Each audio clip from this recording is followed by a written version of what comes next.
to assist So the at any Commission as time much as since the possible. 2020 Nova Scotia mass murder, was the department concerned about political interference from government? At any time, did you advise anyone about political interference?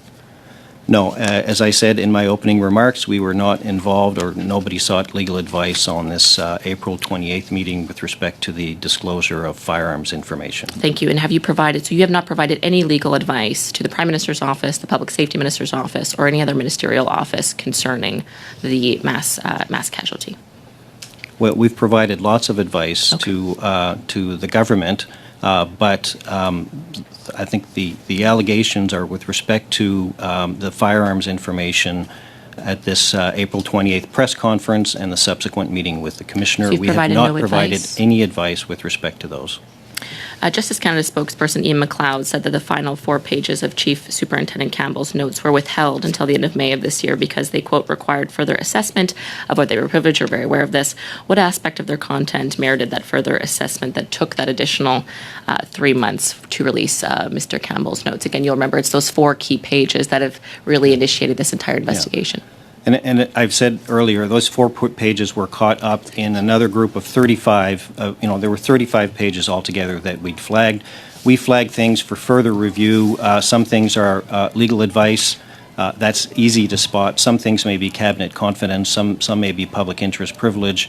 And depending on the nature of the privilege, our council have to consult other people. So it takes time to review them, especially since they're handwritten, and sometimes we have to go back to our clients to understand the context within which those comments were made. So the privilege review does take some time. Great, thank you. Our time is up. I'm aware of certain allegations of political interference directed to the RCMP with respect to the investigation into the mass casualty incident. At the heart of the issue is my recollection of a meeting that I was called to attend on April 28th, 2020. This meeting took place immediately after I completed a lengthy national press conference which relayed the facts that could be disclosed to the public at that time.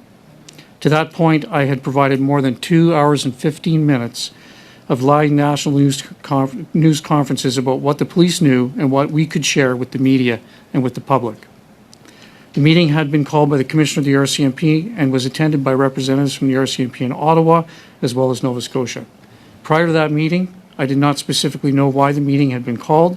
However, once the call commenced, the purpose of the call became very clear. The Commissioner expressed in no uncertain terms her clear disappointment that I did not release specific information in my news conference related to the firearms used by the gunman. What was relayed to me and others during that call is at issue here today. I made notes, as is my practice, specific to that meeting. I advised several of my colleagues that I had made notes about what had transpired in that meeting. I disclosed all of my notes as required to the Department of Justice Canada for dissemination to the Mass Casualty Commission. I was not aware that my notes from April 28, 2020 had not been disclosed to the Mass Casualty Commission until recently. I stand by the notes that I made on April 28, 2020. I have a distinct recollection of the content of that discussion between the Commissioner, my colleagues, and I.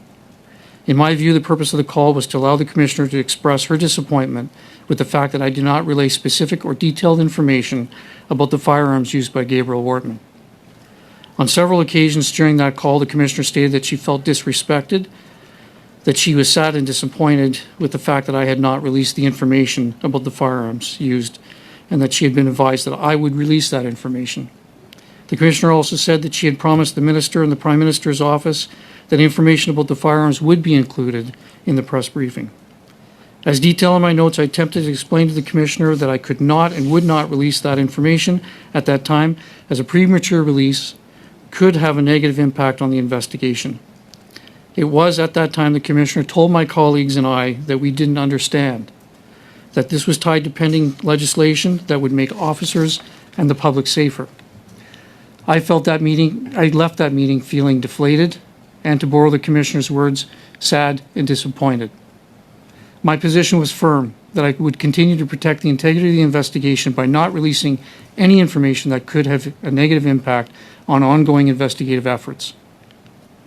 We owed this to the victim families, the survivors, to the public, and to those tasked with completing an impartial, competent, and professional investigation. There are very good reasons for that. The approach to not releasing specific information related to the firearms remained in place by the investigative team until information related to the firearms used by Gabriel Wortman was released in November 2020 through an access to information and privacy request directed at the Prime Minister's office, not the RCMP.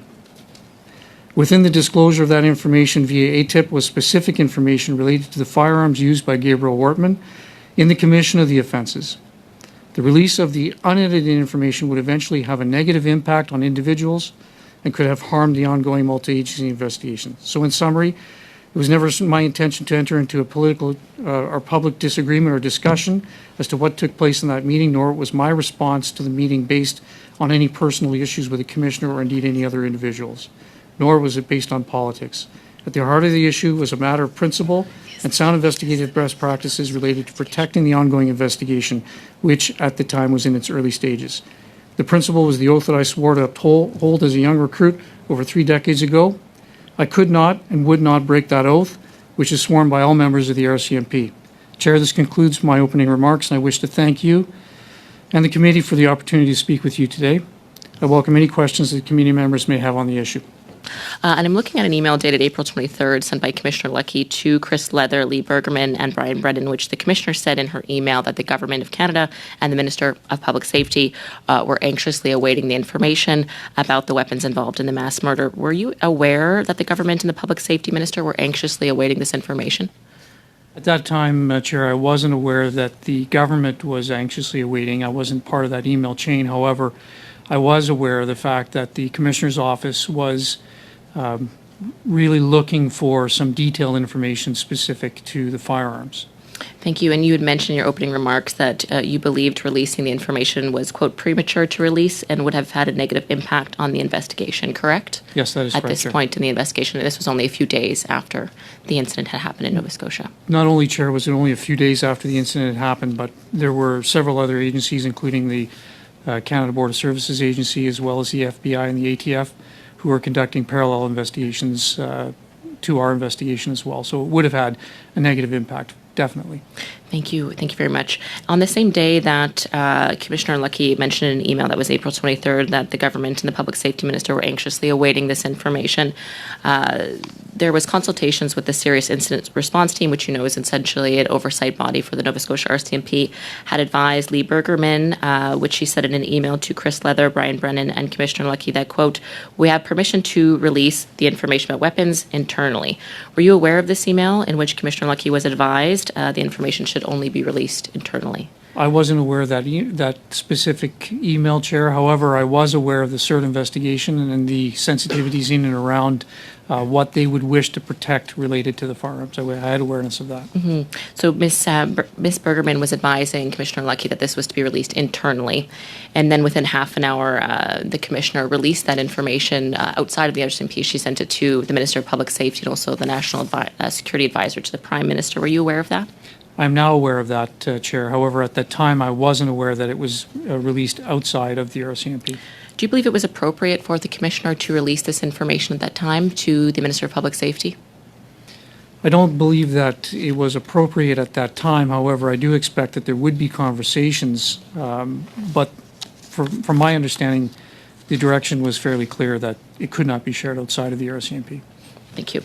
You'd mentioned in your commission testimony that you decided to make the notes on April 28th because, quote, it was going to become a problem for us, referring to the April 28th meeting, the infamous meeting.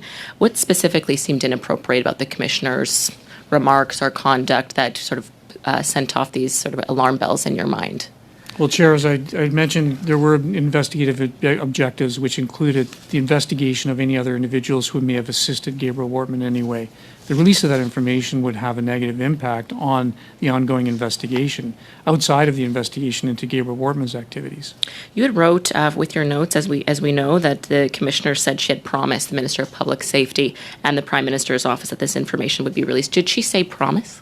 I believe that she did say promise, yes. And you went on to write that the Commissioner said that you didn't understand, you mentioned this in your opening remarks as well, that this was tied to the pending gun control legislation. So she was specifically tying this to the government's legislative agenda. Is that correct? Yes, that's correct. So she went against expert advice. She's also been a member of the RCMP for 30 years. She was aware that this was not to be released outside of the RCMP. She did release it to the government. Is that my understanding is correct? Is that correct? Well, as I understand it Yeah. now, it was released outside of the RCMP to government, which was contrary to the directions that were provided.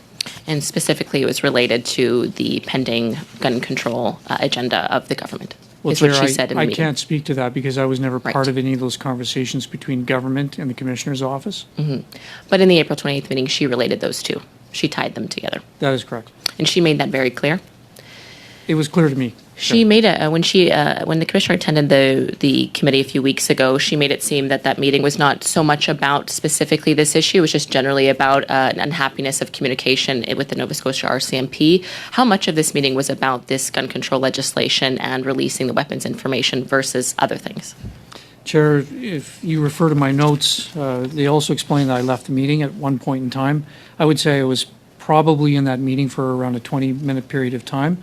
The information during the period of time that I was actually in that meeting was only specific to the non-release of the firearms information. It did not include any other information related to any displeasure that the Commissioner had in terms of our communications.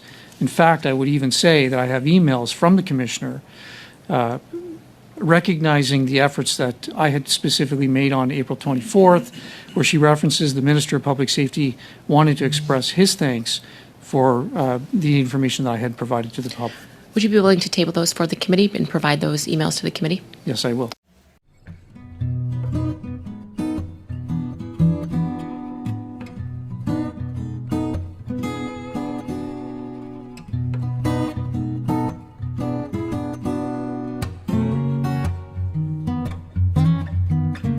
This Guy's Garage.